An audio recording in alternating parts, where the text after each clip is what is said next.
Hey there, Joe's brother Head coming at you.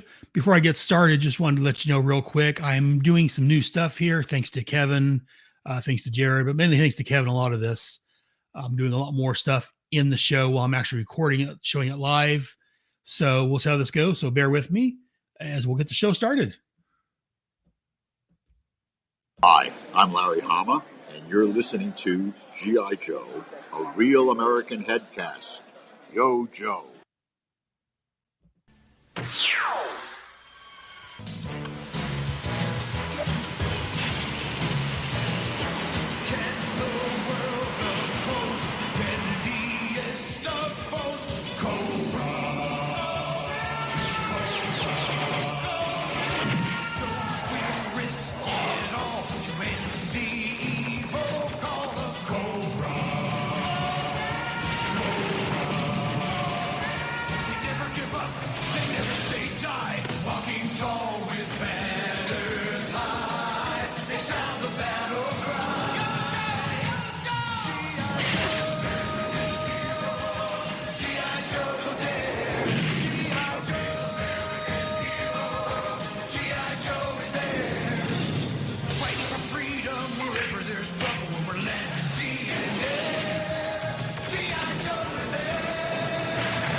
G.I. Joe, the Real American Headcast, is the code name for Aaron's daring, highly trained headcast. Its purpose? To podcast about G.I. Joe, Fighting Cobra, a ruthless terrorist organization determined to rule the world.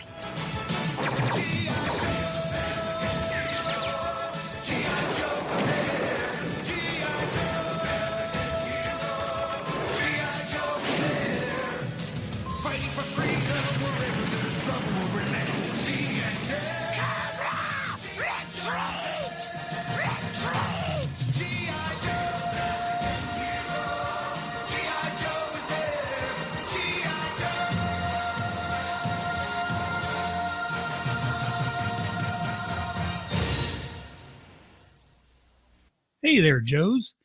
Aaron Moss, a.k.a. General Head, coming at you. And welcome to G.I. Joe, a Real American Headcast, episode number 45. So today I've gathered a couple of Joes to talk about some comic books, because that's what I do. I'm a big geek. Anyway, so let's welcome the first guest we have on the show. This is Mr. Jared Albrick. That's a prescription for danger. A.k.a. Death Probe.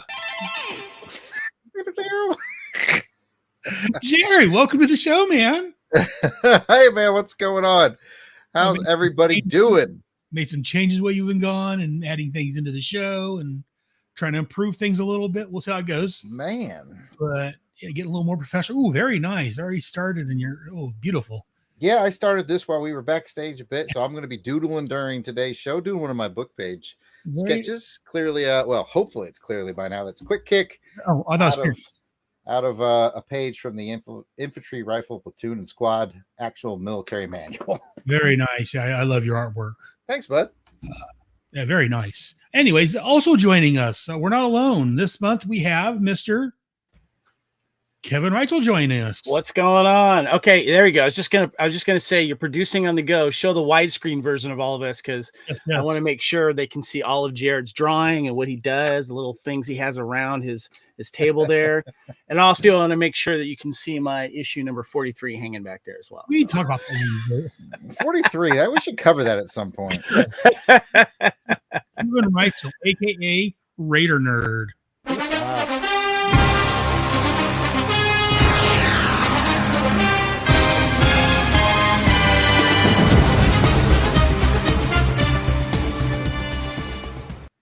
Hey, does Jared have his sound bite? Yes. Oh, you couldn't hear when you're backstage, or no. Yeah, no. Jared's got. There you go. Cool. That's a prescription for danger. I love it. It never gets old. Every time I hear that, though, I'm used to hearing his brother with the little weasel noise. Like, I listen to the Long Box Crusade or Action Film Face Off. So yeah. Yes. We are here to talk about G.I. Joe issue 45. So before we get going, though, Kevin, how's things been going for you, buddy? I was like, Been doing really good, man. I'm excited to talk some Joe, and I'm going to be on our buddies Articulated Chad's show tomorrow, talking about the finest GI Joe costuming and stuff like that. So yeah, I saw that. Very nice. I like your make sure you check it out. nice hats. Thank you. I thought about getting that as a tattoo on my arm. I just haven't gotten that far yet. I also got my Cold Slither T-shirt on as well. Got Very nice. to show some love to Nice. the Cobra hair metal band, since hair metal is kind of one of my other loves. So yeah. I love it. Very nice. But anyways, we are here to talk about G.I. Joe issue number 45. So let's get talking about it, I guess. So this is G.I. Joe issue number 45. The title of this was called In Search of Candy. Let me see real quick.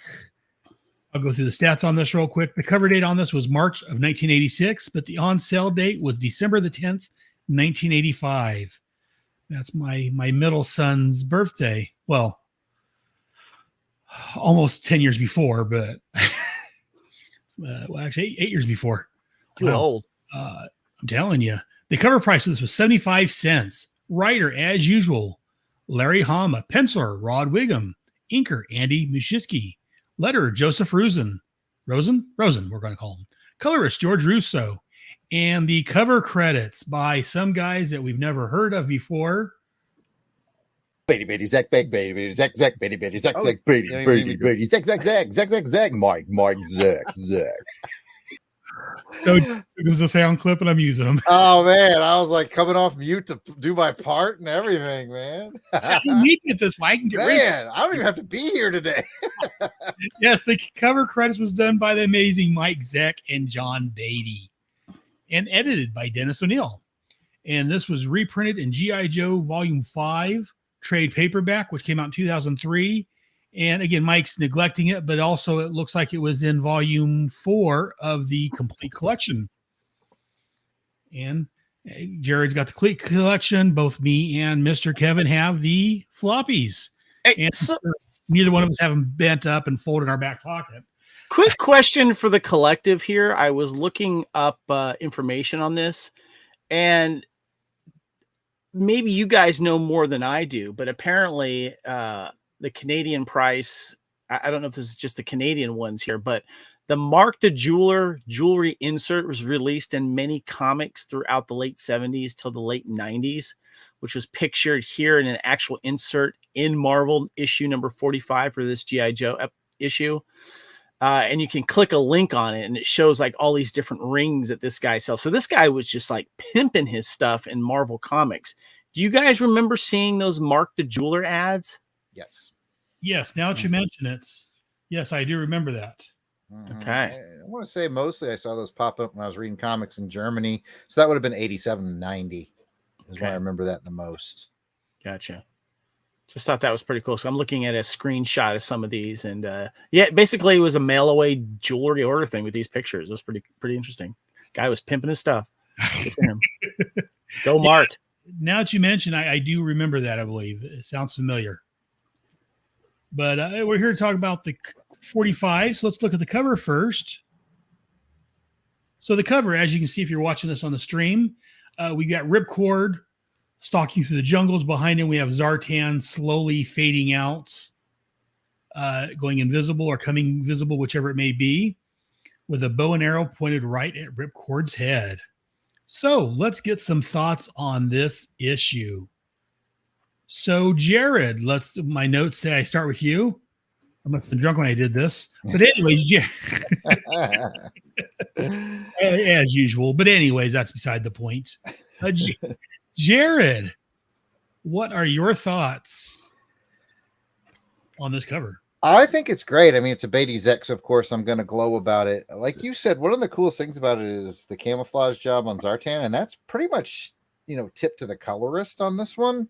So colorist did a great job. I also really like Ripcord, and it is Ripcord, right? You know how I have the Ripcord Airborne problem. Yeah, we had that discussion earlier. Okay, good. It's Ripcord. The Ripcord in the foreground, I really like the heavy use of shadow on his face. I especially like how the shadow from the helmet into the dark, what would be his right cheek, and then all you see is the white of his eye. It really gives it a great energy for this kind of cat and mouse cover. I like the shape of his nose. I think Beatty's inkwork here is fantastic. It's one of those covers that tells the story that you're going to see in the book. So it's got a lot going for it. And I will hand it right over to Kevin. So, Mr. Kevin Reitzel, bear with me as I attempt to do this. Is Jared, I got to ask you, is Quick Kick there, is he doing like a little shadow puppet motion there? That's trying to figure out what you're doing with his hand there. Look kind of cool. He's explaining something. This is actually when we did a cartoon episode. Remember where it's like he was doing a martial arts class at the beginning a few episodes ago. Yeah. This is this pose caught my eye, and I was like, I like that pose. So that's that's the one I decided. Feels like he's going to do like a shadow puppet demonstration or something. He's definitely doing a demonstration lecture type of thing. I loved it, and I was like, yeah, I'm going to use that. Yeah. As for this cover, it's one of those covers that pops when it comes to G.I. Joe. And this is one of those, as you're thumbing through that long box somewhere at a comic book shop somewhere, it just jumps out right at you too. And Zartan is one of those villains that has a lot of interesting history and depth. Not everyone cares for him on this show sometimes. But I remember when I first saw this, I didn't obviously recognize Ripcord. It kind of felt like, I guess my only issue with the cover is that it doesn't look like a Ripcord should look like, especially with that special helmet that he wears. He wears more something that you see like from Vietnam or something like that. Ripcord has a certain kind of look to him, and this looks like any regular Joe, but I love the camouflage on that, and I love the expression on his face, which I think is really cool. And this is where, you get one of those weapons that he's carrying. It looks a little more cartoony. It doesn't look as realistic as the one that he might pull out in the actual comic. But and then, of course, the bow and arrow that Zartan's using is not as fancy as the one that he is using in the comic itself. But it still gives you the idea of what's happening, and this could be a scene right out of the comic, or at least a good interpretation of it. Overall, it's a great cover. And yes, I agree with both of you. Again, it takes me a minute to learn how to do this kind of stuff. Bear with me. For those watching from home, those watching or listening to it will never know this. The powers of editing. But no, yeah, like you guys have said, this is a great cover. The Ripcord, yeah, like Kevin said, I don't know if it's a great representation of Ripcord because we got a real close up. And again, he's really angry at this point, which we find out in this issue why. Well, we actually know why if you've been paying attention to the show, and reading the comics. But I think the best thing about this cover, like I said, Ripcord looks really cool, but the best thing about this is Zartan in the background, as Jared talked about. He's blending into the foliage. He's camouflaging himself. So again, that is, I guess, the colorist, the inker. I guess mainly the colorist. I don't know if I wasn't listening to Jared, but yeah, no, this is start now. But no, this is a great representation of Zartan, showing him using his powers. And yeah, he's got a less fancy of a bow here than he does inside. It's not the big compound bow that he's used previously, but still a very nice shot. And yeah, like Kevin said, it's very much a representation of what happens in this issue, which is just, as we're going to get to, is just fantastic. So let's get some Yojo colors on this. We will go ahead and start with Kevin. If I can get Kevin back into the picture again. Kevin. Good cover. I'm going to give it a good 4 out of 5 Yojo Colas. I think that's a good comfortable spot for it. That puts it in one of the the better half of covers. And like I said, it just pops, and there's a lot of good G.I. Joe covers that pop, and there's a lot that don't. And this is definitely one of them that does. So it's a good 4 out of 5 Yojo Colas for me. Very respectable number. I can't go wrong with it. You can't go wrong with that. Very nice. and Mr. Quick Kick. I mean, your yard sale artist himself, Jared. Out of 1 to 5 Yo-Jo Colas, how many Yo-Jo Colas do you give this cover? I think I'm going to rock the boat a little bit and give it 4 out of 5. Oh, very nice. For pretty much the same reasons Kevin said. Like I said, all Zek and Beatties start at 4. It's at least a 4. So yeah, and I really like it. I just know that there's some superstar 5 Zek and Beatties. This is not bad by any means. It's a good solid 4. Very nice. And again, yeah, it's a very respectable number. I can't argue with that. On the other hand, I am going to give it, because again, I like it. I think I like it maybe a little bit more than you guys, or maybe it's just that this is my show and I don't care. I'm going to give it a 4.5. Not quite a 5, because yeah, there are a lot more better covers out there, but no, it's a great cover in my opinion. So yeah, I'm gonna give, because again, on any of the Headcast network shows, we don't mind halvesies. That's gross. I'm used to hearing that. Anyways, but so anyways, that is the cover. Let's go ahead and get a synopsis of this issue. I said that's not. I started my notes off saying there's not much in this issue, but it's jam-packed. I may have to disagree with myself as I read through this. Ace and Ripcord are doing an aerial recon of Cobra Island. During one of the night flyovers, Ripcord bails out over Cobra Island. Back at the pit, we're introduced to 2 new Joes, Alpine and Quick Kick. Over in Washington, General Austin announces that he's retiring and making Hawk a brigadier general and the commander-in-chief of the Joes. And that's all that happens this issue. Oh, almost forgot. Snake Eyes and Storm Shadow head off to Cobra Island after learning who the killer of the Hardmaster is. Dun, dun, dun. Zartan. What? Yes, after all these issues, it's finally revealed that Zartan is the killer of Hardmaster. So, Kevin, Mr. Reitzel himself, do you have thoughts on this issue? Yes. First of all, this was the first appearance by Alpine, Quick Kick, and the Terrordrome. And I love how the pictures were taken. They're like wondering, what's that circular thing down there? And I'm looking down there first going, that's the volcano, you idiots. And then I'm like, oh, the other thing. That's the other thing. Right. So I always remember that. And this, of course, is the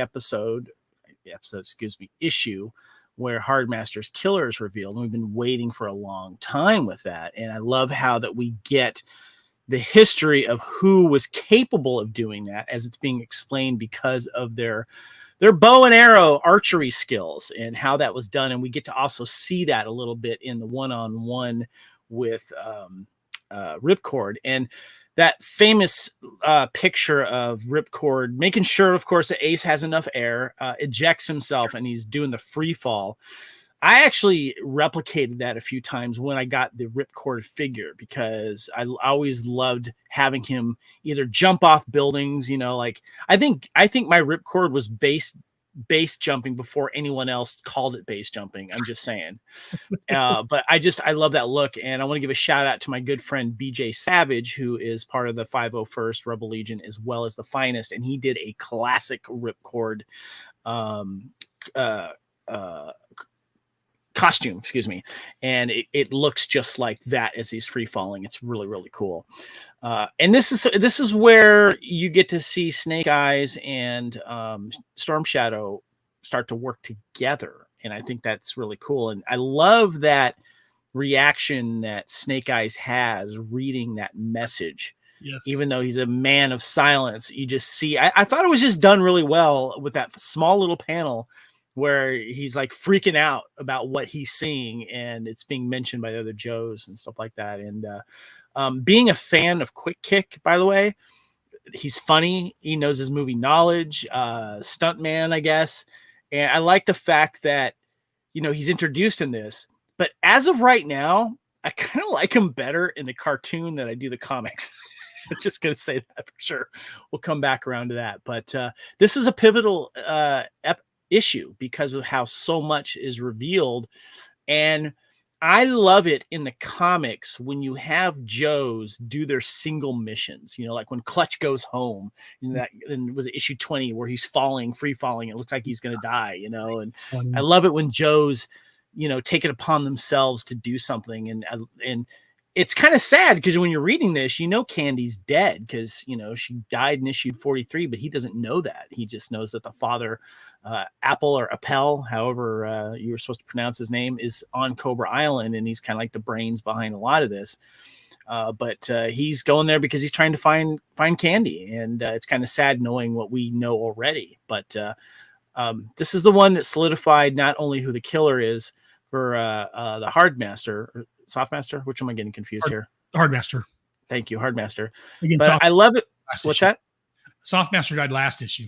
That's right. Thank you. But I love the fact that you get these single GI Joes becoming badasses, and Zartan's a badass, and I liked how you were able to see them go back and forth in this. Very nice. Yes, I agree. Very nice. So let's go ahead, and even though my common sense is telling me not to do this, we'll go ahead and hear from Jared next. So, Jared, do you have thoughts on this issue? I mean, I imagine if I had actually read it, I would agree with Kevin. So, okay, let's go move on back over to me. No, I do wholeheartedly agree. I got to take a drink. Hold on. So, if you would have read this issue, you may not be confusing Ripcord and Airborne. That's a good point. That's a good point. Anyway, carry on. But no, I totally agree with him. I think, one of the reasons I get Ripcord and Airborne mixed up is, the grand scheme of things are kind of generic Joes, but this story arc really gives Ripcord a little more. And I really like that part about it. It's really neat to see this man on a mission. I really liked, as Kevin mentioned, how he was like making sure Ace Scott is there. He pops out and he's like, what the what? And meanwhile, back home, Hawk is like, yeah, I kind of quasi-planned that. It doesn't surprise me. I was like, that's kind of neat. And then, yeah, the whole unification of Snake Eyes and Storm Shadow, because now they have a bigger purpose together, which I think is leading up to that really cool cover with the two of them busting the door together. I think that's coming up soon, if I'm not mistaken. Yep. And so everything Kevin said, just put an exclamation point after it, and I'll pass it to you, Aaron. And real quick too, Hawk gets promoted. This is a big deal. He becomes the big cheese. That's right. He's the was it Brigadier General, and you see the stars that he gets, and that's a big deal in this one as well. Yeah, it was funny because Aaron and I had that conversation like 2 episodes ago. Remember, Aaron? We were like, they're calling him Colonel. We were like, but isn't he General? Maybe he hasn't been promoted yet. Apparently, we should have just waited two episodes. We would have had all the answers. The one you did alone. Yeah, And it is General Austin talking to Ronald Reagan, because it's kind of, when you look at it, he's got a similar hairstyle, but the face, with the way it's drawn, and there's like some transmission issues. It could be Ronald Reagan or it could not be. I thought that was kind of funny, but that's a type of thing that made the comics feel a little more real world. Right. Yeah. Well, no, he was president at the time. So, yeah, I wouldn't be surprised if that was supposed to be Ronald Reagan. Yeah, I could definitely. Commander-in-Chief, CNC. They've got him phased out enough so you can't really tell. It could be timeless. But if you were reading this in 1984, 85, you would know that, that's probably Reagan. I agree. And now we'll move on to my thoughts. Again, bear with me a moment as I slowly learn how to use technology. There we are. So let's go ahead and go through. You're getting it. Good job. Thank you. It just takes me a little bit, but I'll get it figured out. So let's go ahead and go to my thoughts on this. So on page 4, Quick Kick commenting on Snake Eyes and Spirit's lack of military dress. I've got further comments on that to come. Also on page 4, as I think it was Jared was talking about, when Snake Eyes learns who killed the Hardmaster. I mean, yeah, Snake Eyes isn't a talkative guy, but that look on his face is just something else. That was just awesome. It was just, showing the pain and the just like, oh my God, what the heck? Page 6, when Hawk revealed, as you guys talked about, Hawk revealed the plan that, he set Ripcord on the mission on purpose, knowing that he would go AWOL and that he, I guess, have to send a covert team in to locate them. Very nice. I like that. Hawk is, scheming and making plans behind the scenes, and he's not letting things just sit. Snake Eyes breaking into, I've got a page for that. There you go. Snake Eyes breaking into Storm Shadow's New York base. Very nice. And a couple of issues ago, maybe it was last issue, someone asked about the speed lines of a character, showing them moving very quickly. Softmaster, right? Yeah, it was. Exactly. Yes, Yeah. doing that. That's all he did when he was either standing still or going like super speed. Here we got one of Snake Eyes. I pulled that up to show. Yeah, the Snake Eyes. We got one of those Snake Eyes where he's got speed lines showing how quickly he's moving in on Storm Shadow. He's got some Air Jordans on. Something, yeah. No, it's a very nice image. I like that. But and I do like, you said, this is them teaming up. I mean, in the comics, Storm Shadow's never really been a Cobra in quotes. I mean, because early on issue, what was it, 26 and 27, I think it was, we found out that he was just hanging out the Cobras to find out who killed the Hardmaster. Whereas in the cartoon, he was always a Cobra. So Storm Shadow is one of those that the comic and the cartoon took totally different tracks with. And I like it, but I wish he was more of a bad guy to give Snake Eyes an enemy of his equal. But I do like when they're teaming up. So I'm undecided on that. I don't know. On page 9, we have Ripcord. He's where he's landing. He's hiding his chute, and he's out looking for the Professor. I just really like the way that page looks. It's just him sneaking around the beach after hiding everything. Again, I've got a shot of that. Just that determination, very much like it is on the cover, except for a different helmet. But it doesn't have Zartan behind him yet. But just that determination on his face that, I'm going to find out where Candy is at, and whether it kills somebody or not, that's all right. I'm jumping in and just mention the military authenticity there of Larry Hama. The by the numbers, land, bury the chute, get your gear squared away. It's very tactically correct. And again, I would expect no less of Larry behind the wheel, but no, thank you for pointing that out. Yes, that's why I keep you on the show. I'm going to replace you with, the voice clips and all that, but I'm working on getting some of this with the military authenticity. He's actually useful at moments, Aaron. Let's just be honest. Hooray for me.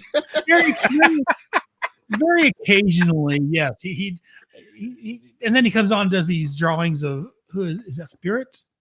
Can't quite tell. Oh, no. Dang it. No, we get these awesome drawings of his also on the show. So yeah, I can't complain. Well, I could, but no one cares and no one listens. So, and then on page 10, we have Zartan leaving with his compound bow. And again, I like the lighting on that page, on that panel there. Not only do we get Cobra Commander and his hood right next to it, but yeah, we get Zartan and the lights from beneath lighting him up. The shadows on that. It's just a very nice image of Zartan coming out of the hidey hole with his. That is nice. Yeah. It's just a beautiful panel. And then on page 11, we get flashbacks about, I'm not sure if this is the one. No, this is them taking off. Yeah, we get some flashbacks on the history of the death of the Hardmaster and what Storm Shadow's been up to and all that. So I do like that. And then that's not what I want. There you go. And then digging these slides, man. These are cool. Yes. Well, thank you, Kevin, for introducing me to that idea. Again, you're a great friend for doing that. It makes the show a lot better for those watching on YouTube or Facebook or wherever they're at. They actually get, just besides looking at my ugly mug, they can actually look at slides and see. Anyway, so earlier I made a comment about Quick Kick's comment about they don't look very professionally attired or whatever, very lax dress code or whatever it was. Yeah, you've got some room to talk. You got no shirt on. Your bandana. Yeah, you're that's not very military dressed either. Again, I like it. Don't get me wrong, but that's not very military. See, much like on that bottom panel right there. That's not very militaristic, if you ask me. But again, I could be wrong. I'm not in the military. That's why I have Jared here to let us know. Yeah, that is military. I went to work shirtless several days when I was in the military. But was that because you're a karate expert, or just because you're Jared and you like walk around shirtless? It's because the air conditioner was out. He wanted to show off his nipples. Come on. That's what I was wondering, Kevin. I've heard rumors. Yeah. Pat talks. I heard what you did. Anyway, that's another story. Oh, page 16. I like this. We finally get the reveal and find out what happened, who killed the Hardmaster, how it happened, why they thought it was Storm Shadow. That iconic picture of Storm Shadow and Zartan, like right next to each other, is really cool. The merge, whatever it is. Yeah. The kind of like the old Spider-Man Spider Sense panel. Bifurcated. Again, Jared. Yeah. Just sure we keep you around longer, Jared. But yeah, no, that's why I pulled this panel up to show, because that was just a great image. And again, this is pulling all the strings together for the last when they start talking about this. Was it 26, 27? I think was when we first started talking about the death of the Hardmaster, and we got Snake Eyes' origin and why he was going after Storm Shadow. And again, I've complained about it before. I try not to complain about too much because, my blood pressure and heart condition and all that. But this whole area should have been Snake Eyes' origin, the movie, not that monstrosity we got. Yes, sir. Most definitely. But I think me and Articulated Chad complained enough about that. Yeah. Page 18, Zartan fading out. I like that where Ripcord, or Airborne to some people, has Zartan in his crosshairs, and Zartan just starts fading out. I do like that image. That's a very nice shot of Zartan using his powers. And then we get the final page of Ripcord winning the fight. Let me try it one more time with me on the screen. Ripcord winning the fight and standing victorious. Says he's going to infiltrate the headquarters and they're never going to. Is it Ripcord? It looks like Ripcord. Is it, or is it a certain chameleon pretending to be Ripcord? No, that wouldn't happen. That sounds exactly like something Ripcord would say. What are you talking? I'm just saying. I think it's Airborne. Can't remember. I couldn't remember either, because I was reading that panel. I was like, is that Zartan or is that Ripcord? Yeah, we'll find out next issue more. But yeah, no, I do like the way that he comes up, and again, he's there by himself. But again, he doesn't give anything away about who he really might be if he's not. I was gonna say Airborne. If he's not Ripcord. But, yes. But no, and I do see where you're coming from, Jared. Airborne and Ripcord, they don't get a lot to do usually. But this is one reason why I remember Ripcord, and one reason why it annoyed me that one of the Wayans brothers played him in the first G.I. Joe movie, is because this storyline here where Ripcord actually he gets a storyline, he gets something personal to do. The whole, Candy missing thing is a very moving story. Ripcord was a little too jokey in that movie. Yeah, no, he's Marlon Wayans, but he can do drama. Well, he didn't, and again, as I've talked about before, I've got problems when they change the race of a character to begin with. What's Ripcord? No one cares about Ripcord. He didn't do anything. Did you not read the comic? Either Ripcord or Airborne, one of the two had a very dramatic storyline, where apparently they infiltrated Cobra Base. Well, maybe that isn't Airborne or Ripcord. I don't know at this point. I'm confused. Anyways, those are my thoughts on issue 45. So I thought there was some great great story. Great. Like I say, it wasn't a lot of different. Like I say, some issues they've got a million things going on. This is just like one main thing, but all these little sub factors going on around it. I forgot to make a note about that apparently, but yeah, this is where Hawk becomes Brigadier General Hawk. As me and Jared, as he mentioned earlier, got confused a couple issues ago. And isn't he already General Hawk? Wait a minute. Isn't that the toy? Wait a minute. What's going on? And so, yeah, like you said, if we would have waited to talk about it a couple of issues, we would have found our answer right here. Yeah. That's why we have to read these in, right? That's why it helps to read these, yes, because that's what they tell me. I thought we were just talking about the covers, so good thing I read it. Well, I've been telling Jared that for the last 45 issues, but he doesn't listen to me. So. As well as he shouldn't. But anyways, those are my thoughts on this issue. So let's go ahead and move on. There we go. Let's go and move on to the next segment, The Real American Hero. This is the Joe, Cobra, or somebody else that did something really cool and deserves some sort of special recognition. So let's go ahead and, look at this. I got my name listed first. So I'm going to go ahead and talk about my Real American Hero first this time. I'm going to give it to Zartan. Yeah, check my notes. Yeah, I'm going to give it to Zartan just because, well, I say Zartan, he's a really, it was between him and Ripcord. This issue, I figured it's Zartan just because he's really cool. And again, is that Zartan then or is it Ripcord? We don't know. But no, I do like he's using his powers in this issue to, disappear and hide from Ripcord. We find out that he's the one that actually killed the Hardmaster and framed Storm Shadow for it, which they should have used in the. Anyways, that's another story entirely. But that's my Real American Hero for this issue is Zartan. Let's go ahead and move on to, and I guess I should do this the right way. Jared, who is your Real American Hero for this? I gotta go Airborne on this one.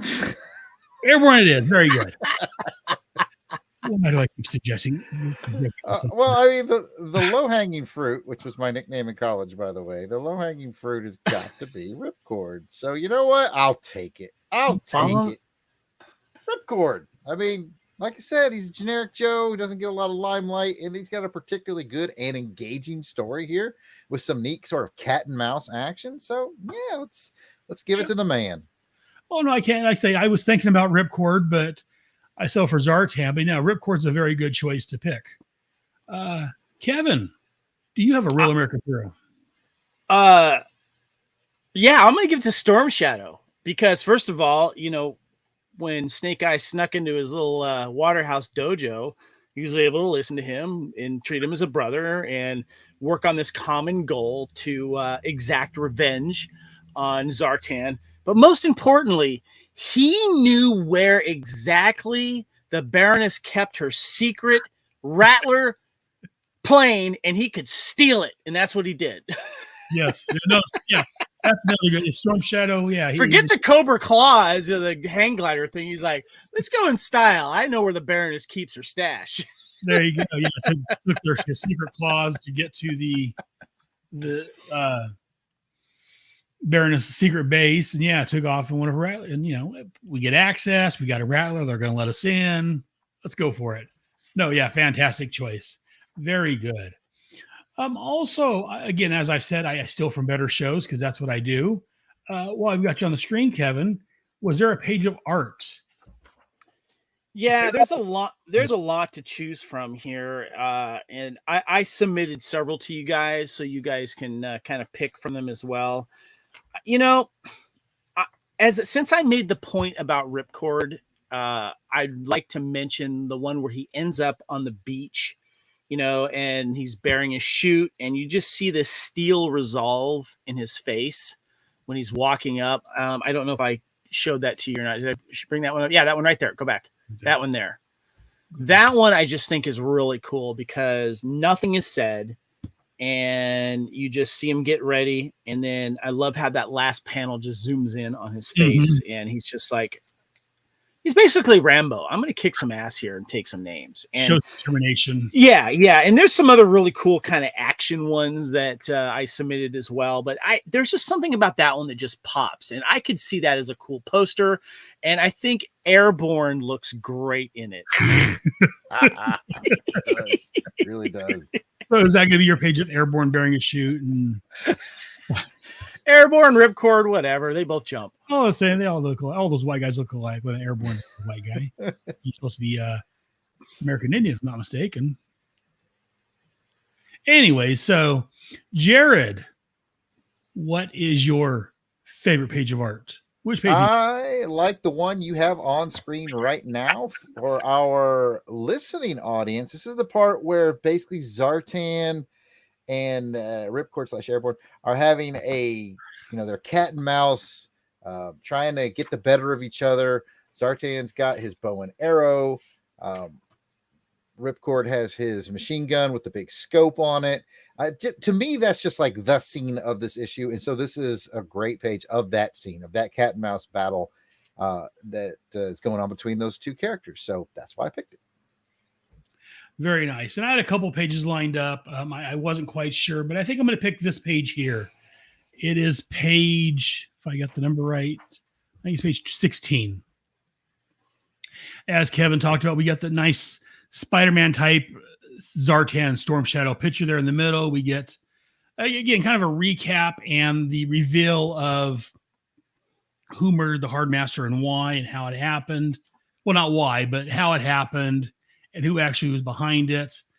That's a very nice page. My runner-up, I have to show, is the last page, of course, with whoever this guy is, Airborne, Ripcord. We get confused on the show sometimes. Standing there, his hand in the It's air. Zartan. It's Zartan. Spoilers, Kevin. Hey, look, he's all getting all fuzzy and changey, you know? He's all, I will infiltrate the they will never know. And that is not a pose that excuse me. Freaking Jared, get me all confused here. Ripcord would not stand like that and do that. Yes. No, that's a Cobra pose. Very much so. Yes. Yes, that's a Zartan pose if I've ever seen one. But if you're following along at home, ignore this whole conversation until next issue if you don't want to be spoiled. Ripcord is standing. That's a very nice. That's my runner-up because that's a very nice page of just him coming up out of the mud. And I like that the loser of the battle is laying there in the mud, just in shadows, like you got the crap beat out of me. So I do like this whole page is very. I'm sorry, what was that noise that he's making? I like that. And one more time, just one more time, just so you can see.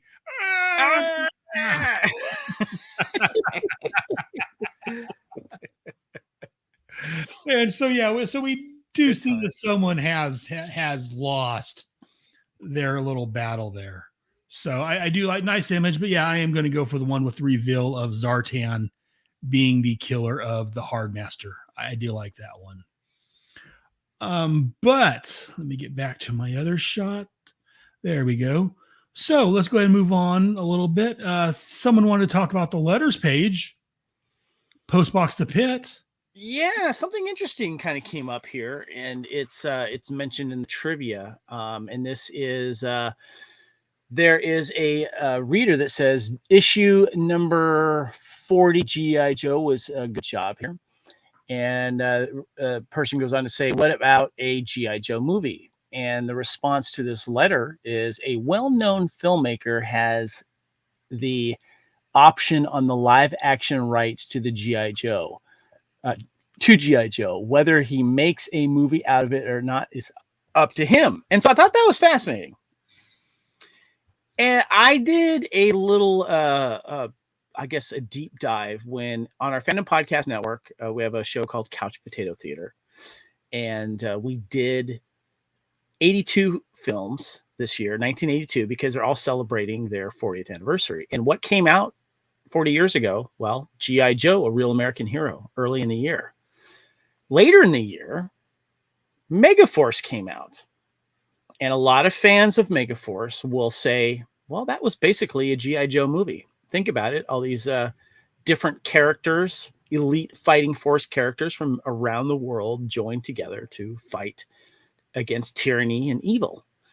And I found out that director Hal Needham, for those of you that don't know who Hal Needham is, he is a very famous stuntman, but he also directed several action films, including some Burt Reynolds films. You know, I think it was, what did he do? Smoking the Bandit and some other stuff like that. He's, you know, very, very got into directing. Well, turned out that he had interest in G.I. Joe. And I have a quote here saying, we know for a fact that director was planning a sequel called Deeds Not Words to Megaforce. Of course, that never happened because Megaforce failed at the movie box office because it was going up against E.T., Tron, a bunch of other ones. So that was DOA, and it ended the story of Megaforce. But what if it wasn't? Many have pointed out that Megaforce was like a live-action G.I. Joe Real American Hero cartoon and toy line film well before the 2009 film. and that many of the rumors surrounding that connection. Some have even suggested that director and creator of Megaforce, Hal Needham, attempted to secure the rights for G.I. Joe, and when he was turned down, he made Megaforce instead. Rumors, of course, but if you think about it, you guys have seen Megaforce, right? Yeah. Jared? To my great shame, I have not, and I've always wanted to. What? Uh-oh. What? Oh my God. Okay, that needs to be rectified. You need to go on your little fancy, whatever you call it, zip drive and pull down a Megaforce. The problem is I don't have Megaforce on my Plex server. Your Plexer, whatever. Go Plex it and get Megaforce. It is totally worth it. And when you watch it, and it came out in 1982, filmed in 81, and all of the vehicles in it are very G.I. Joe-ish. I've seen pictures. Yeah. And it's a fun movie, and there's a lot of different characters that have their little things going on, and they're from different areas. And Hal Needham obviously must have been a fan of G.I. Joe, because keep in mind, G.I. Joe obviously was more famous for the 12-inch line and been around for a long time. And they were starting to, in 82, of course, they dropped the comic, the Real American Hero comic, as well as the Hasbro line of 3 3/4 figures. So whoever this well-known director was, I don't know. If you guys do know, please let me know. We only know later on who actually had control of it later. But just a little interesting little tidbit there I did want to mention regarding that reader's comment and then what they answered in the post office box a pit about a G.I. Joe movie. But we have Megaforce, and someone on this panel needs to go see it. I think it might be me. Yeah. I mean, come on, Aaron, you know it. You like it, right? Oh yeah. I haven't seen it in years, but yeah, no, it's a great movie.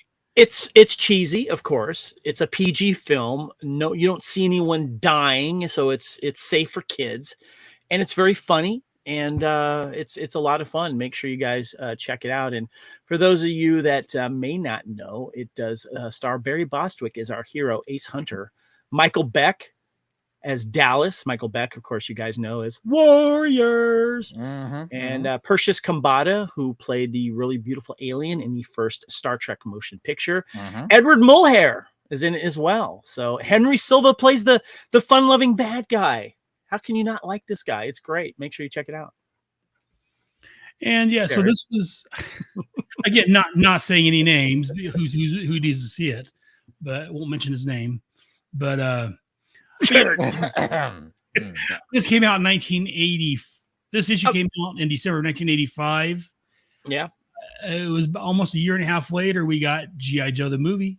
Yeah. The cartoon one. So and by the way, Jared, just so you know, this movie, Megaforce, is a good contender when you guys do the action film face-off if anything drops on 1982. Oh, definitely. I'm Check on it. this one out. I'm Trust me. all over it. Yep. And I know a guy that wouldn't mind being a guest on that particular episode. Just saying. A guy you know? We will definitely keep you in mind, sir. And actually, I'm looking on this thing called the Internets, and it looks like you can rent or buy it from Prime, Amazon Prime. I'm not seeing. I think I purchased on iTunes for whatever it was at the time. So, but yeah, just so you know, though, for you diehard Megaforce fans, the pre-sale is sold out. But in Australia, they released a Mega Pack special edition celebrating the 40th anniversary, and they have new special features, including interviews with the stars, and they have a Megaforce hat, a Megaforce patch, some Megaforce posters, and a full new Blu-ray treatment of it. It is region, whatever Australia is. You have to have a multi-region player if you do end up finding it, but don't buy it. Make sure I get it first. Very nice. There you go. So if you buy it, go ahead and send it to Kevin. Yeah, definitely. I'm sure he'd accept it. If several of you want to send it to him, I'm sure he'll accept several copies of it. So again, as we know, he's not opposed to owning several copies of something. It's true. Yeah, especially Megaforce. But I did have an ad that I wanted to showcase here. Yeah, this one right here. So this is inside the original comics on page 6, if I remember correctly. It says, Captain's going to star in a Broadway show, and maybe you can star with him. If you're a girl between 10 and 14 who can sing, dance, and act up a storm, you might just be the person Cap's looking for. He needs a bundle of talent to play his very special friend in Captain America, a musical spectacular due to hit Broadway next spring. Interested? Send a photo and a background info to Linda Watson there on the address in New York, New York. Do it today. You wouldn't want to let Cap down, would you? First of all, a little creepy. But this is kind of funny because if you have been watching, let's say the Marvel MCU lately, especially the Hawkeye series, there is a Captain America musical that the family goes to in the beginning of that series because Captain America is presumably dead. So I find that funny how life imitates art. 40 years later. Yeah. Yeah, I thought about signing up for this, but I was like a year too old and not a girl. And you're not a girl. You're not a girl. But, yeah, no, I do remember seeing that ad, yes. Oh, very nice. I can do this all day. I could have been in it, just saying. Oh, man. Is that rough? Sorry. And while you guys' ears rest, we're going to take a quick break. We're going to refill Yojo Colas. We'll be right back. So bear with us. And G.I. Joe will return after these messages.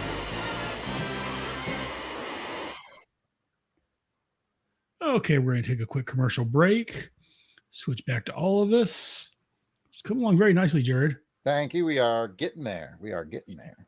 You fill my water. Give me just 1 minute. Go and talk about me. I'll be right back. Still looks like he's doing like a shadow puppet thing. Just saying. Can you put like a spear in his hand, like one of Lady J's javelins, maybe, or like a throwing star? I'll just say, how about this? I'll just say yes.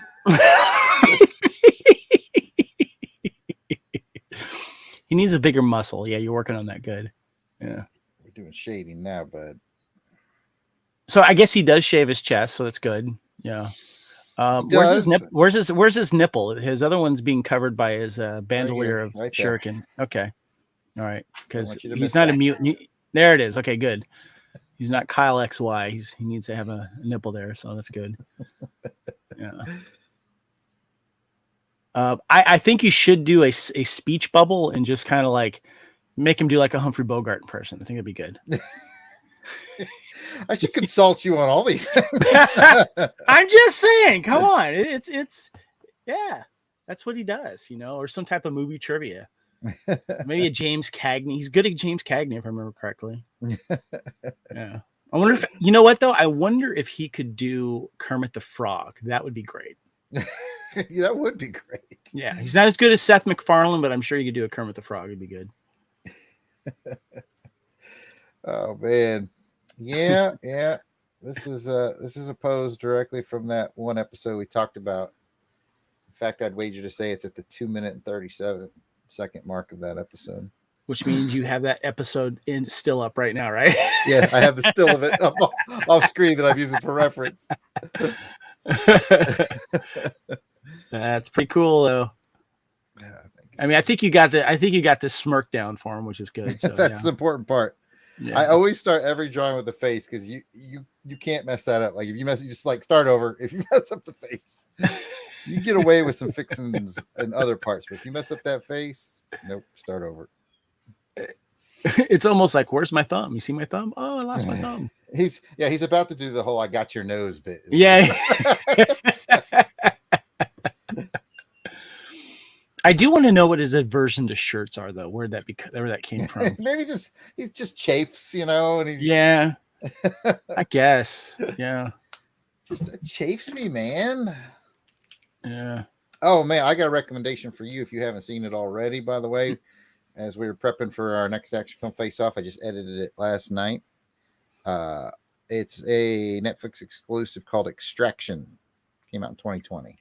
Yes, with Chris Hemsworth. Yes, it was outstanding. Great fight scene in that dwelling hallway. Oh yeah, it was fantastic. And so, the final shootout, the final like standoff on that bridge was fantastic. Yeah, that movie was cool. He's doing a sequel to that, by the way. His character has survived. So yeah, I saw that. Good. I'm looking forward to that. Good. I like it when the randomizer kind of drops on like the current year or something like that. I think that's cool. Well, it dropped 2020 on me. So Nice. that's what I picked, and it dropped 1978 on Jason. So you'll see how well it does when it goes up against Superman the movie. Nice. Okay. Well, it's interesting because that was COVID year, and there was like a lot of competition to sit your ass home and watch something interesting. So yeah. All right. So you ready to go, gentlemen? Yeah. Yeah. And Jared. Yeah. Good. Right. Get back into the show. Now back to G.I. Joe. Welcome back from the break. We're going to go ahead and I'm changing things up a little bit. Normally we dive right into the cartoon, but we're taking a bit of a break and we're doing something a little different. Again, advice from other podcasters greater than I am. I decided to move things around, and now we're going to do Postbox the Pit. Normally as I've seen on a lot of other shows, read through everybody that's left a Facebook comment and all that. And I've had advice that, people ignore a lot of that. They skip through it. So I am going to, again, upon great advice from a friend, I'm going to mainly just go through and read off anyone that's comments that I feel deserve special attention or that we need to talk about. So these are people from Facebook. Again, our Facebook group is facebook.com/groups/GI Joe. First one to bring up is Giles Gifford. Yeah, Gifford. He's always showing his custom GI Joes. And as we said, he is actually doing the custom GI Joes. So some great figures there. Definitely check that out. You said he had a big boa? Yeah, most recently is his. That's cool. With a removable helmet, so you can see his head. Nice. Yeah, check out the group where, like I say, they show up. And I say, the most recent one he did, as of this recording, was Big Boa. I like big boas, and I cannot lie. Other brothers may deny. Anyways, we're getting off track again. Little itty bitty boas. With a round thing in my face. Anyway, Michael Kornakwa. I might be mispronouncing that. I'm sorry, Mike. The other day he shared his 1982. Well, I guess it wasn't his when he found online. 1982 Marvel Treasury edition of G.I. Joe #1. It was the Treasury edition, the larger ones. Apparently, him and several others thought that was actually what the G.I. Joe comics were like back then. Didn't realize that was the Treasury edition, just the special edition of it. And then our very own Pepe Pat came on and said that he actually has his copy of it. So it's very nice. Nobody likes to show off. I'm sorry. What was that, Jared? I didn't hear things over you dropping names all the time. Yeah, Mr. Zek Stalker. Oh, man. Wait, let me finish the sentence. Nobody likes to show off and listen to me. There you go. That's better. Also on the Facebook group, Richard Cox is always sharing his YouTube videos, Outback Stew and all that. Definitely check out that. Christian Romero has been sharing that apparently he's started his G.I. Joe read-through on the trade paperbacks. As of this reading, he actually just said he's on his third trade paperback. And there was a little discussion about the artwork on the trade paperbacks. Apparently, J. Scott Campbell does the artwork for the trade paperbacks. Several of people, myself amongst them, not a huge fan of Campbell's work, especially on G.I. Joe. I like the realistic styles that we got from Mike and Zach, Mike Beatty. I'm sorry, who? My mind switched off on me all of a sudden. From Mike Zach, Mike Zach. There we go. I need that as my ringtone. I really do.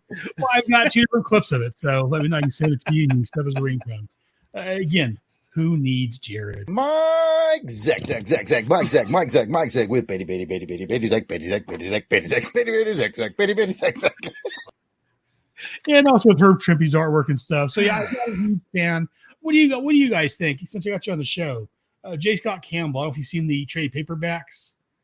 Are you guys a fan of J. Scott Campbell's artwork, Kevin? I'm not familiar with his name, to be honest with you. He did I think he did June 13 or some of the image stuff back in the day. He did what? I'm sorry. I think he did Gen 13, if I'm not mistaken. Did a lot of the I'm- early covers for the Devil's Due run as well. Oh, you mean for G.I. Joe? Right. Okay. Well then, yeah, I guess he's good because I remember liking pretty much almost all those covers. So yeah, yeah. I like him a lot too. Well, I guess on the panel, I'm the majority today, so that's all right. I'm fine. I'm gonna go cry. No. Michael Karnaka, however you pronounce his name, he also posted an ad from an old magazine to join the Mobile Strike Force team. And he was just wondering what would happen if he clipped that out and nailed that in today with whatever amount required. Oh, that would love if he got a response to that. That'd be so cool. I'm sure at this point, it'd probably come back to him. Probably some insurance agency going, "What the hell is this?" And the owner looks at it going, "Oh, that's why we keep those damn things." All right, I got a box over here. Yeah, I can see that. Oh, that's funny. Pat's always throwing up promos for some G.I. Joe show he does. I can't remember the name of it. I don't know. Moving on. Oh, no. It's a hack job. What the what? When they invite a guest on and they invite someone bigger on, what do you expect? That could happen to anybody. But you guys more than that's a great show. G.I. Joe Chronicles over on the Longbox Crusade Network. Sir. It's a great show. It's like I said, I enjoyed that run. Wasn't a fan of a lot of the covers because it's J. Scott Campbell, but that's another story entirely. But no, that's a great show. Pat and Jared, mainly Pat, does a great job on that show. David Finn, one of our newer listeners, has his own podcast called The Signal. One of his newer episodes he posted, he talked with Mr. Chuck Dixon, who did some G.I. Joe work in the 2000s, I believe it was, mid 2000s. Chuck Dixon did some work for, I think it was the IDW series or if it was Devil's Due. I feel like he's got his start in the Devil's Due era. We haven't got to that yet, but I feel like he picked up some work in there. And then I know he did some cool like miniseries in between there and sort of when IDW really ramped back up hard again. So yeah, definitely in that window. Yeah. And Mike Pentone shared that at GameStop, they now have the Serpentor and the Cobra Fang Pops. I need to go check those out and get those because, again, I don't like the Pops, but I've got almost every G.I. Joe one. So what does that say about me? I have an obsession. And finally, Michael, again, Karanakawa, whatever. I mispronounced his name horribly. He posted an image from a guy named Michael Horse, who was on the show Twin Peaks. He thought he would have made a great Spirit if they would have done a movie back in the day. I'm not familiar with Michael Horse. I mean, the image looked pretty good, but I'm not familiar with that actor. So if you guys watched Twin Peaks and familiar with Michael Horse, but yeah, Twin Peaks wasn't in my vision at that time. I knew of it, but I never watched it. And also, I want to give some thanks to our Patreon subscribers. Again, at patreon.com/headcastnetwork. If you like what I'm doing on the show, go over there and throw a few bucks in the tin, and you can join these great guys. Gene Hendricks, who actually appeared on, I think, the last episode of Head Speaks, talking about Star Trek. And also is Mark Ross, a.k.a. Cluck Trent. A couple of our Patreon subscribers over there. Go over there and check out our Patreon. Would love to have you. Finally, before I get to the cartoon, something else I usually do at the end of the show, but I decided to throw right here. We have our Soldier of the Month. This is Joe. This is one of you guys out there that's done something great for the show. Again, I'm not beyond bribery or, anyone that does something that helps the show out, promotes the show, or does something else. This month, I keep mentioning one name over and over that's giving me a lot of advice and points this last few months I've been using. Our Soldier of the Month is Kevin Reitzel, a.k.a. Raider. I totally do deserve this. I agree. That's why I'm giving it. Yeah. I'm on a serious note. I'm glad I can help my fellow brother here with StreamYard because it's been a wonderful experience for us, and not only experience but experiment. And I think actually I do need to give credit to Jared for introducing me to it first. and what you guys have been doing. And then Aaron, you introduced us, me and Kyle to it. And then we kind of took the ball and ran with it. And we feel that, we're helping each other out. And we've been introducing StreamYard to our other fellow podcasters. So thank you very much. I appreciate that. Yeah. Jared is one that introduced me to StreamYard, if I'm not mistaken, back in the day. I forget what I was using now, but yeah, I was like, what is this weird Jared contraption here? What's going on? we're all branched from the same family tree. we all, like I said, I steal from your guys' shows and take what and so I appreciate all your advice, Kevin, especially the last couple of months. Thank you, brother. Appreciate you. Love you. As I try to get my show a little more professional sounding and looking, especially for those watching. Now put me on screen so I can say that I love you in person. Yes. There we are. There's our. There you go. Hey, thank you. I love you, man. I love you. I love you, man. Thanks for having me on, man. Talking to you. To our Soldier of the Month, all of us here at the G.I. Joe, a Real American Headcast, and at the Headcast Network Studio, we salute you. Boo. I can mute you, sir. There you go. Jared, okay, take my face off now. That's fine. Let's go back to here. So I've muted Jared, just because I'm tired of his attitude. He's got a way of coming back. Yes, he does. Anyways, now that's all done. Again, I'm going to say one last thank you very much, Kevin, as we move on to our next segments.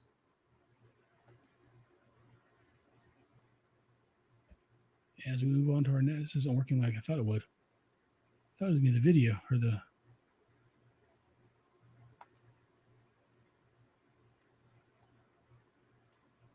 It's supposed to play the intro, but it's not playing video. So I will do it this way then. Yo, Joe! He'll fight for freedom wherever there's trouble. G.I. Joe is there.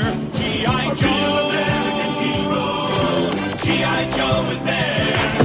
It's G.I. Joe against Cobra the enemy, fighting to save the day. He never gives up, he's always there, fighting for freedom over land and air. G.I. Joe! G.I. Joe is there. G.I. Joe is the code name for America's daring, highly trained Special Mission Force. Its purpose, to defend human freedom against Cobra, a ruthless terrorist organization determined to rule the world. He never gives up, he'll stay till the fight's won. G.I. Joe will dare. G.I. Joe! G.I. Joe!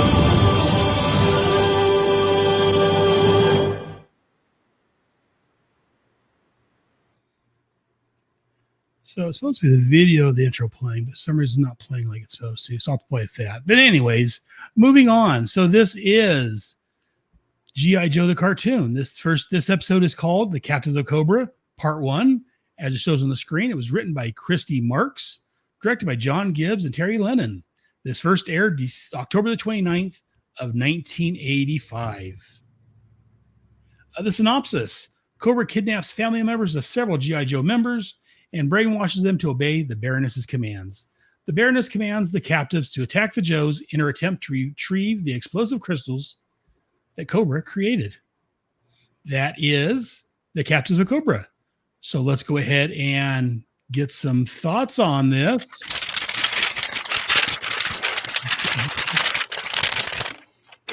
Yeah. Got paper rustling all over the place. Let's go ahead and start with all that paper rustling. I shake mine, but I don't want to shake my computer. I just got the hard drive for it. So, yeah, I'm editing my Starbright project here. My page is bigger than his. And my hard drive crashed on me. I have very few notes. You can see them right here. So let's go ahead and get some thoughts since I've got Jared on the screen. Woo! Start with Jared. So Jared sucks. Jared sucks. Well, that is the real go around, but I'm trying not to spread that too much. I mean, let's go and get some thoughts from. I'm gonna listen this time. All right. I don't need to. Nice of you. Because I don't want to listen. Oh, I have actually very, very few here for this episode. Oh, I get my own background sound. Excellent. I can't even hear him now. Yeah. There you go. Probably for the best. Again, this is all work in progress. All right. So the guy at the beginning who didn't want to look suspicious looked suspicious as hell. I've never seen a guy try so hard to not look suspicious and make himself look suspicious. I thought that was Major Blood at first. Yeah, I did too. At one point, Gung Ho's like, "Oh, my mom's gonna make her famous gumbo." And so I made this note. It says, "Is there ever a moment where Gung Ho's mom is not making her famous gumbo?" Because I doubt it. Doubt it. I agree. Here's just a statement. I love the Toss and Cross. I remember when I got it for Christmas. It came with toll booth, the bridge layer. Yeah, I love that vehicle, so it's cool to see it in here. Brace yourselves, gentlemen, for this note that I took. All right, I'm going to ask you to steel your souls and not giggle after I finish reading the sentence. Storm Shadow is storing a 5.5-inch floppy in his pants. Can't do it. Yeah. Might be a 5 1/4 inch. I think it was a 5 1/4. Anyway, it would be 5 1/4. 5 1/4 inch floppy is in his pants. Oh, I only wish. You're gonna like this one, Kevin. This one's for you, buddy. Did you notice when all the Joes went home to visit their families, only one of them stayed in uniform? Shipwreck doesn't ever change that outfit. No, and he has that deep plunging shirt line all the time. That was such that and Chuck Norris always did that. You know, that always had that thing. Like if you watch Invasion USA, yes. He's got that all the way down there, man. Oh man. Just 2 notes left. One says that Barbecue's dad, he's like in the middle of a firefight, and then he got kidnapped. Like, I called that out of the fire, and I don't know how to end that metaphor because he went right from being in a serious actual firefighting problem to getting kidnapped. That's a weird 1-2 punch. And then my favorite, maybe I should do this for every episode now. I'm starting to think about make this a regular feature because, I teach leadership classes in my day job once a week. Been doing that for 20 years now. I should pick out the best leadership moment of each episode. For this one, I have to give to the Baroness, who gave the really good leadership guidance of, and I quote, "Do something." I'm sorry. I thought it was Cobra Commander when she asked, "Tell me, Commander, who in the world would you never let come to harm?" And he goes, "Me." Me. Yeah, that's a good one. I'm going with "do something." But you know what? Make that a thing. Do that every time. Do a leadership segment. That'd be great. I will try to see who has the best leadership moment. And for my money, it's got to be her going, "Do something." That would be nice. All right. That's it for me. All right. Very nice. And Mr. Raider Nerd. You got a long 20-sheet long page there. So go ahead and share your notes. I'll be honest. Gumbo was the first time I remember hearing this. And I didn't try gumbo until about maybe 15 years later when I was in New Orleans, and I loved it. So, but I remembered Shipwreck, Mom, gumbo all the time. All right. Rock Mountain Cobra. Pretty cool spot to have a little secret hideout there. And I just really quickly, when stuff starts to go wrong with the experiment and the crystals start expanding and stuff's exploding, there's a scientist that gets into the front cockpit with the Cobra pilot in the Rattler while the other Cobra trooper like kind of climbs in the back where the turret is. So I thought that was kind of interesting because gets pretty stanky in there. Okay, so Cobra has had a lot of really cool Cobra hideouts. I've brought this right. The Cobra architects need a pay raise, right? Mm-hmm. So I thought it was kind of funny, and I haven't been paying attention to where all of these Cobra hideouts have been. But Duke says secret Cobra facility, and then Gung Ho goes right here in the U.S. of A. Is that a big surprise? I had the same thought. I'm like, how many times have you guys been in the United States attacking Cobra bases? I mean, where's the surprise? Are you new to the team? Now we got to give it to Cobra for finally coming up and using some weapons of mass destruction. They should have saved that sea conch, and used it, controlled all the men, one most powerful. I'm going to go back to that one where Baron is like melts that metal door. Where's that weapon? I'm bringing that back up again, but we get these explosive pink crystals. Pretty badass. Love the toll booth sighting, just like you said, Jared. I love that bridge layer. That thing is just so cool. I think they should have sold an extender for it though on the toy, so you can make it like a yard long. I mean, how cool would that have been? Like, let's say you and your brother or sibling have beds right next to each other. Oh, you can yeah. make them reach over. But I don't think the toy reached that far, if I remember correctly. That just would have been cool. I too would pay for an extender. Yeah, no. So he's talking because about player. Oh, because these pink crystals were very acceptable to sound, and basically they were like this very explosive, volatile substance. I like how Duke said we need to initiate a zone of silence. Anyone else that could get smart in the co-silence? Yes. Yeah. Of course. Okay, I want to give a little lowdown here of all of the plan for Cobra to hack into the Pentagon.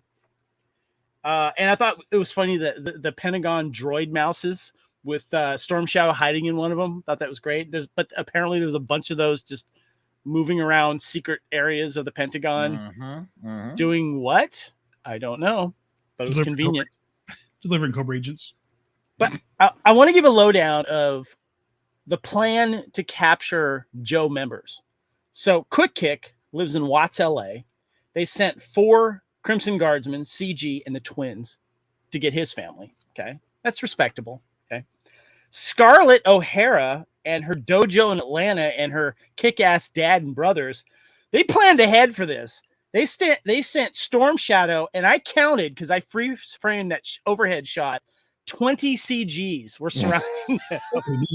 That was good planning, like you said, though, because I wouldn't mind watching a spin-off of the O'Haras. Yeah, I know, right? Oh, man. Well, they're talking about doing a Lady J spin-off series or something they've been talking about. Yeah, I agree with Jared. It doesn't happen often, but I agree with Jared that they should be doing a Scarlett's and family O'Hara's. Oh, agreed. And have her and her dad and brothers kicking butt every week. But if they're going to do the Lady J one, I wouldn't mind bringing back Adrian Padalecki. So bring her back, please. So if you were to guess what musical instrument would Thunder play, it's the drums. He was in Louisville, Kentucky, and it took 5 CGs to get his family. Side note, Thunder's sister, hot. Yes. Shipwreck and his plunging shirt line in San Diego took 2 CGs for his nephew. Clever, pulled him into the water while he was fishing. Okay. Spirit in New Mexico, 4 CGs on those, what are those bikes called? The 4-wheeled bikes, what are they called? Why do I want to say ferrets? Yeah. Ferrets, yes. I think you're right, yes. So that was respectable. All right. Okay. Barbecue, firefighter in Boston, Massachusetts, took 4 CGs and 1 Baroness in disguise to help take them. On a side note, and this goes out to you guys and listeners, which G.I. Joe member hits on Thunder's sister first? Shipwreck. Yeah, that's what I thought too. Jared, do you have a thought? Quick Kick, maybe? I don't know if Shipwreck is into the ladies. Huh? Just saying. That's actually an interesting point. He's got a real people vibe going around. I'm just saying. So what you're saying is his distant cousin shore leave might lead to something else. It's one extreme or another with Shipwreck. Either he's not for the ladies or he's all about the ladies. I haven't figured it out yet. Well, seeing how in the episode it was the Germ, he was hitting on CoverGirl. Yeah, okay. So I think we got to go all about the ladies. I think he's all about. And I like when he was sitting with it. And he's gotten slapped before by girls, so I think he makes the first hit on Thunder's sister. Yeah, so I think your assessment is right. I did want to mention, like, he was fishing with his nephew. It was his nephew, right? Yes. And the kid was like, "Man, I found I was adopted." He's like, "Hey, man, don't worry, I was adopted too." And the nephew was like, "All right." So you guys aren't actually related at all. Yeah. Does this mean I have to open my shirt all the way down to my belly button? Yeah. The G.I. Joe pagers, I thought were kind of cool. about the right size, I would say, for that time frame as well. So the brainwashing machine starts. No Mindbender, come on. Can't throw in our first appearance of Mindbender here. Come on. A little too soon for Mindbender. Yeah, or Dr. Venom maybe from the comic, something nice. like that. That would include of course, Thunder's sister, she gets served first, and she becomes Cobra. Hot. The G.I. Joe Silver Mirage motorcycles make an appearance in this, and I was just like, please don't break on them. Please don't break on them. Please do not break on them. Okay, here's a deep cut. I don't know if I can share this. I'm going to try here, guys. So that big ATV that they all got in, you guys remember that? Yep. All right. It reminded me of this. Can you see this? Nope. I can't. But Let me see if I can. Let me issue hit of share G.I. here Joe first of all. and the October Guard, then Yes, thank you. That's what I thought of. Yes, the rough terrain vehicle. I don't know if I guess I can't bring it up right now. Maybe but Aaron has to approve the share. Sometimes that's the way it is. That's all right. But if you go back to issue number 6, they're talking about dropping into Afghanistan, and they all those crates drop into the desert, and they have to build this thing. So you thought that too? Absolutely. Yeah. And they have those big round balloon wheels that can withstand arrows and bullets, apparently. And this vehicle, doesn't have a name in this cartoon episode, but it's kind of like a combination of other vehicles. But that's what I thought of. And thank you, Jared, for thinking of that as well. You're not crazy, or we both are. Yeah. Well, I don't know which way it is, but what's that, Jared? Or what's that, Aaron? I'm sorry. Jared said either you're both crazy or neither of you is crazy. Well, I don't know if I want to comment on that. But, and actually, while we're talking, just real quick. Oh wait, there it is. I got it up. Can you get the picture up right there? I brought it up. I brought it up. Is that what you're referring to? Do you see it below where I have it up in the stream here? Can you add that? Let me see real quick. Down below our picture. Is it? Oh, there it is. Yes. Yeah. Go ahead and add that there. That's the one I'm talking about. RTV. There you go. Yeah, Yes. rough terrain vehicle. I thought that was really cool. It reminded me of that because I loved that in the comic, and I love it when they were building it out of those crates. Just a really. I wish they had made that as a toy. I thought that would very nice. That would have been yes. But anyway, I just wanted to show that to you guys real quick, and yeah. So we get a little a cliffhanger here. They realize that all the family members have been brainwashed and they're ready to attack. And I want to ask you guys this. There's several two-parters throughout the G.I. Joe series, and then we get the mini-series as well.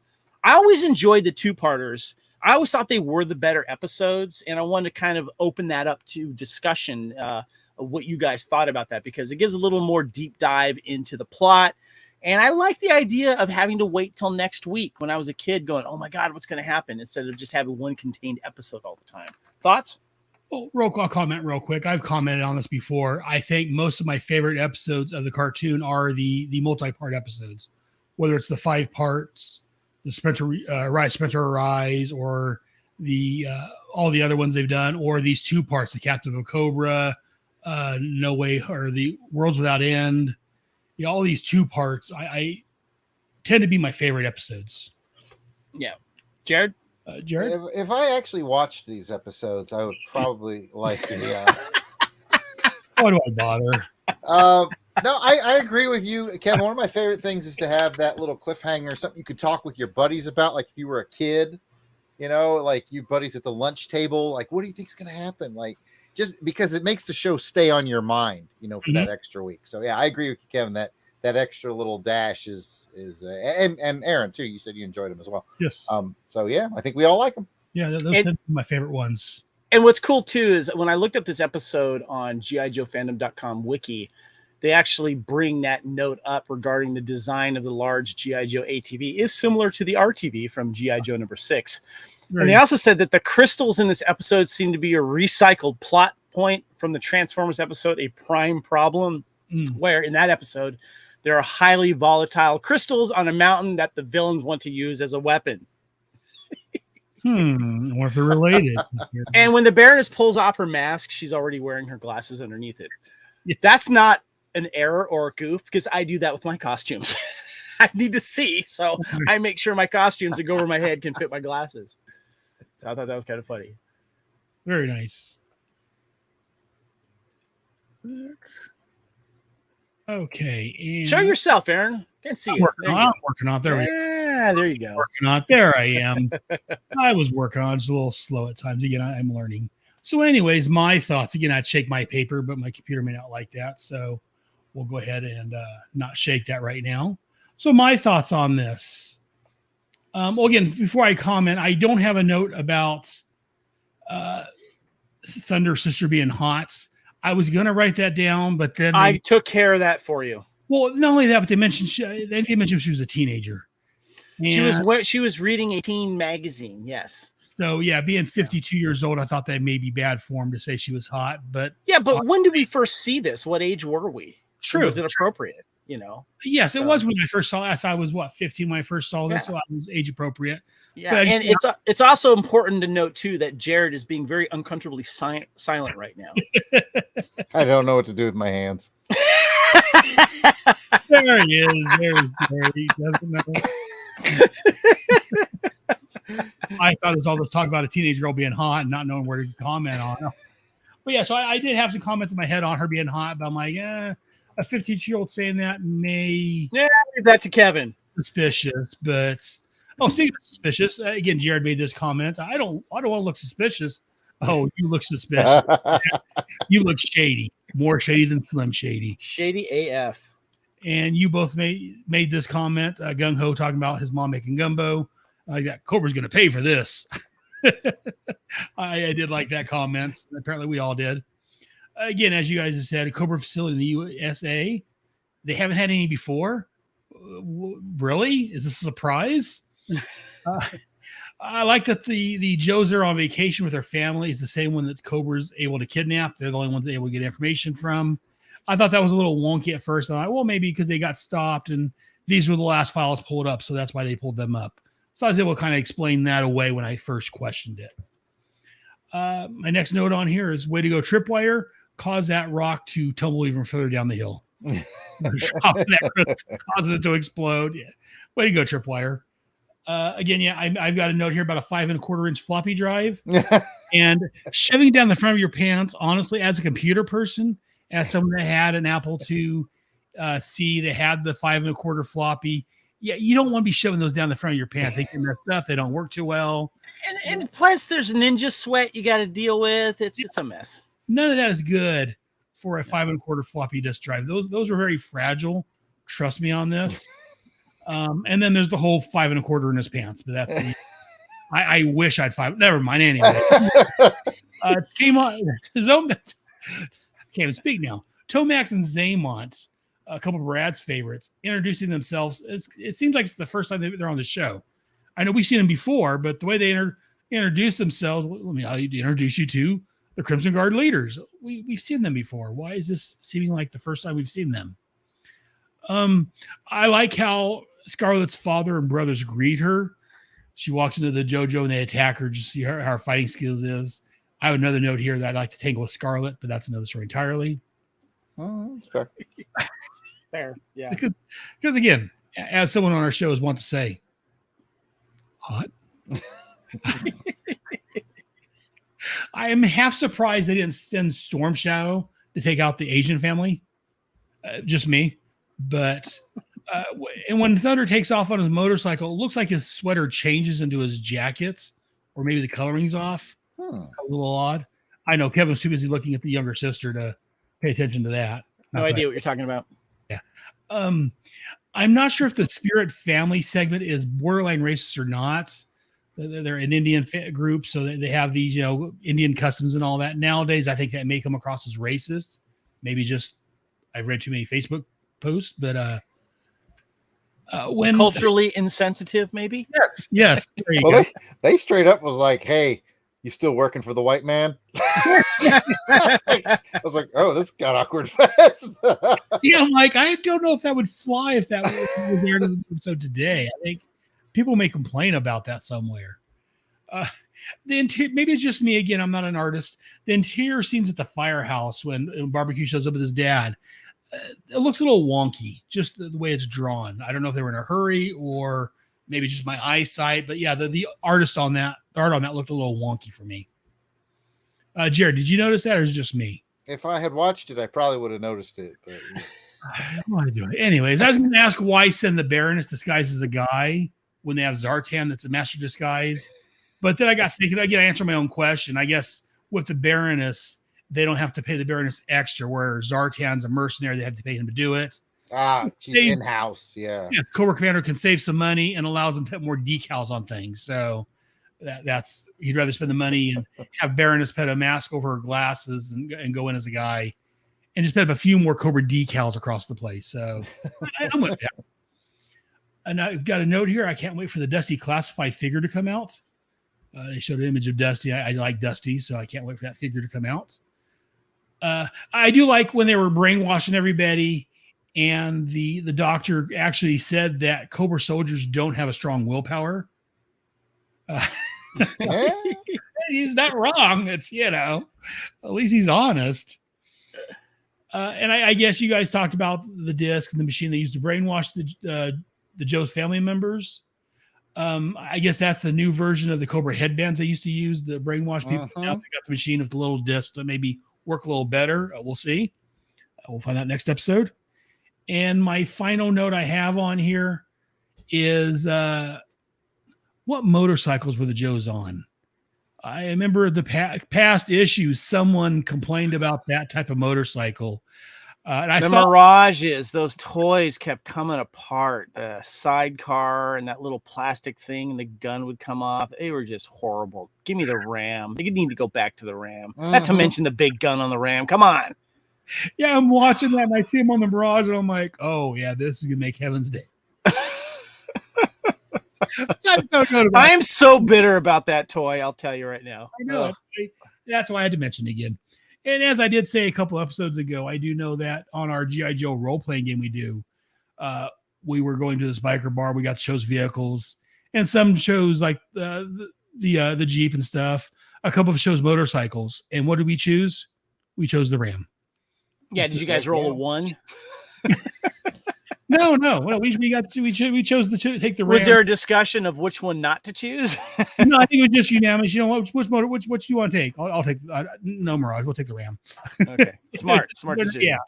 So yeah, the Mirage didn't even come up in the discussion. We'll take the Ram. That's the better motorcycle all the way around. So, but after I bring that out, because again, I know that Kevin has made a comment before that not a give me the trouble bubble over that damn Mirage, man. Jeez. Hey.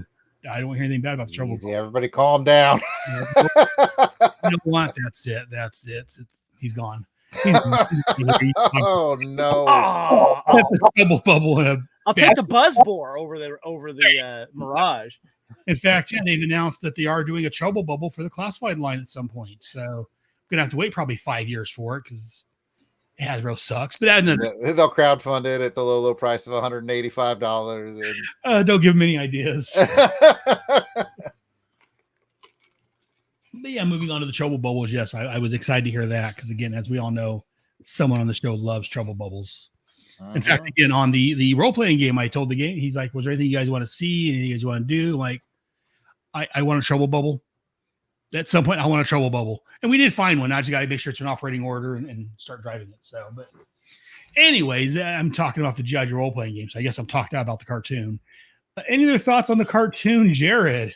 No, man. I hope I'm around next month for part 2 so I can see how this ends up. Good times. I'll make sure you're not. I mean, and then Jared, Kevin, any more thoughts? I just liked how the Baroness got sassy with Cobra Commander. She was able to give it right back to him. I think that was kind of funny. And I think when it comes to certain things, she pretty much wears the pants for Cobra. Yeah. Just when you think about it, she's got a lot of sway, and she's got, Cobra rattlers hidden around the states that she can escape in, which I think is great. But there was a couple of glitches I thought was interesting too. The ferrets were colored green rather than the usual blue. right. in this, which I thought was weird. And in one shot, Quick Kick is wearing Shipwreck shirt. He's going, let me try this out. Let me cover my nipples. Oh, they don't. Oh, well. Oh, they chafe. Oh, they chafe. Oh, we're talking about Shipwreck, and his shirt's open down to the middle of his chest. Reminds me over on our, me and the wife do a Voyagers podcast. Again, not Star Trek Voyagers, the time travel show from 1982. And the main character on there, his name's Bog. He wears a pirate type shirt, and it's always open down to his belly button. So, and the wife's always I knew a guy in middle school that did that, and unfortunately, he got away with it. Kevin. He was a wrestler. But unless you gentlemen have anything else to talk about on either the episode or the issue that we've missed, I guess we'll go and do a sign off. So, wait, hold on. Do we have to pick our hero from this one as well, or do we just do the comic? Do the from the comic. Oh, okay. Well, I just want to. I'm just with Jared that I think Scarlett's father would get the American hero on this, because you're right. I want to see that spinoff with her family. Absolutely. Oh, definitely. Yeah, no, I would rather see O'Hara's TV show. Nothing against Lady J or what's her name? Help me out, Kevin. CoverGirl. No, the actress. Wolverine. Oh, Adrian Padalecki. Spider-Man. Thank you. Spider-Man. Tired of I removed Jared from the show now. Anyways, but no offense to Adrian Padalecki or Lady J, but I'd much rather have the O'Haras as a TV show and seeing Scarlett and her family, and that would be cool. That'd be a great weekly adventure. But that's going to do it for this episode. Jared, if the listeners out there want to hear more about you, I don't know why they would, but if they want to hear more about you, do you do any podcasting or anything? I do. You can find me on the Long Box Crusade Network for all your podcasting needs. And of course, if you want to chat with me personally, I am at Yard Sale Artist, Twitter, Facebook, and Instagram. It's all at Yard Sale Artist. You can check out my wares, not unlike this quick kick that I drew during today's discussion. What's his hand doing again? He's explaining things. www.theyardsaleartist.com. Very nice. And oops, God bless it there. Moving from the show instead of doing that. Kevin, there you are. If people want to hear more about you and more from you, where can they go? You can find me on Twitter and Instagram at Spartan_Phoenix. And please check out our Fandom Podcast Network on YouTube and at fpnet.podbean.com. We got a lot of great shows up there. A few that I host myself are Bloody Kings, our Highlander podcast. Also Couch Potato Theater is one I do where we celebrate our favorite movies. Like I said, we just did a wonderful Couch Potato Theater for Megaforce, and also do the Hair Metal podcast. Big fan on there. But we also got shows for Star Trek, Union Federation. We also cover the Orville on there. We got Type 40 Doctor Who podcast. Lethal Mullet, my friend Adam does that one. That's an action film podcast covering the 80s and the 90s and beyond. And we also have True Believers, our MCU podcast. And right now we are talking about She-Hulk. And we've merged with the BQN with several podcasts they do for Star Trek called Galaxy Class and All Good Things. And make sure you check out the Fandom Podcast Network, especially on YouTube. We got a lot. If you're a nerd, we got a show for all of you there. Very good. And thank you. And before I forgot to flash up Jared's little, there we go. He's at the Long Box Crusade. I was going to throw that up for the viewers that's watching at home. Why, thank you. Just to show them if you want more on Jared, you go to Long Box Crusade. Again, why would you? But anyways, movie. I don't know why Jared heads up with me. Anyways, again, as I said, I want to thank everyone that's listening to the show, that's watching it live, anyone that's listening to the podcast. I thank you guys, and a extra special thanks to my guests, Kevin and Jared. For more from me, again, I am on the Headcast Network. Right now, my podcast feed for the Headcast Network's down. Well, it's still up, but it's not being updated because I messed up somewhere. And anyways, I've got a bunch of different shows. I took the month of August off because I got behind, and I'm also working on some specials for my Starbright project because September the 19th, Quantum Leap, the TV show, returns to NBC. So our Starbright project, we are doing some special episodes on that. In fact, we're doing a giveaway. listen to the show to find out how to enter the giveaway. If you're interested, we're giving away a Blu-ray copy of the entire Quantum Leap. Well, it's called the Quantum Leap series, but I'm calling it seasons 1 through 5 because we're kind of looking at this new season as season 6. So we're hoping it's going to be as good as the original show. But I've also got my other shows. I got Voyager's Cast, as I mentioned, where we talk about the Voyager's TV series from 1982. And then I've got my regular shows, Head Speaks, where I talk about anything geeky. Right now I'm going through the Power of the Atom series from DC Comics. We have this show, G.I. Joe, a Real American Headcast, which has gone weekly. Between this episode, this show, Bravo Team, we talk about everything else G.I. Joe related. And then our bi-weekly G.I. Joe, The Adventure Continues, where I record the role-playing game and air that as the podcast episodes. And as I'm talking, I see Jared doing things in the background, making me chuckle. And but anyways, and I've got my I got the Task Force X podcast and the Starman Adventure Hour. Come check out all my shows and be sure to let us know what you think. Send an email to gijoe@headcastnetwork.com. Let us know your thoughts, and you can call. There's a phone number that's on the screen. If you're watching, it's 559-500-3182. Again, that's 1-559-500-3182. Leave a voicemail. Let us know what you think about the show. Do you enjoy Jared's antics, or do you think he's silly? Do you want me to get rid of him? Let me know what you guys think. And as he's on the phone as I'm talking, I bring everything up. Shout out that, Jared. And anyways, I want to thank you, gentlemen, both very much for joining me today. And we will see you guys next month for episode 46. Until next month, remember, knowing is half the battle. Yo, Joe. Yo, Joe. Hey, Aaron, this is Jared. I'm calling that voicemail you just talked about on the show. I just want to let you know I think Jared did particularly well on this episode. I'll talk to you later. Bye. Hey, Aaron, this is Steve. Just wanted to call in and let you know that Kevin guy's kind of creepy. You shouldn't have him on anymore. We agree. That's why I'm on. But that Jared guy is kind of hot. Make sure he's on all the time. I'm going to go shirtless from now on. It only works if you wear the suspender type things that Dr. Mindbender has and the whole cod piece and, you know. Unless you're a master of martial arts, then you can get away with it. Hey, anybody here go to Dragon Con? No, I don't have the money. It's coming up, and I got other stuff planned. So, bye. Are you going to be there? Yes, sir. Oh, nice. Yeah, that's where I met you for the first and only time. That's right. In the broadcast. That's right. Yeah.